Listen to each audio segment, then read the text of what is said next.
తెలుగుదేశం ప్రభుత్వం హయాంలో అప్పటి ముఖ్యమంత్రి చంద్రబాబు నాయుడు ఫోటోతో పసుపు రంగు సంచుల్లో గిరిజన సహకార సంస్థ ద్వారా నిత్యావసర సరుకుల పంపిణీ చేసేవారు. సంక్రాంతి కానుక కూడా ఈ సంచుల ద్వారానే ఇచ్చేవారు.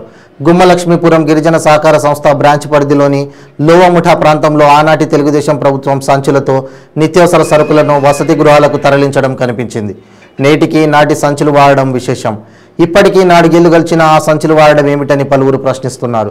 వైసీపీ అధికారంలోకి వచ్చి 4 ఏళ్లు గడిచిన టీడీపీ పార్టీ పట్ల అభిమానం చావక ఇలా పసుపు సంచుల్లో నిత్యావసర వస్తువులను తీసుకెళ్తున్నారని పలువురు అంటున్నారు.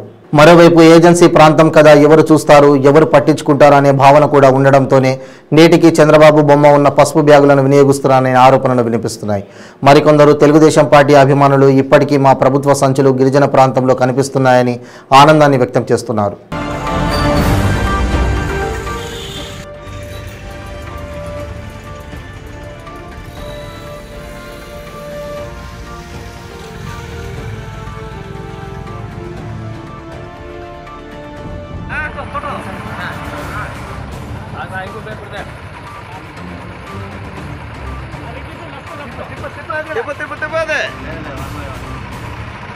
స్టాక్ ఎక్కడికి వెళ్తుంది మరి? డేట్ ఉన్నాడు అక్కడ, కుర్రలేదా అతనికి? ఇప్పుడు కొత్తగా వచ్చినవి కొత్త బ్యాగులేనండి.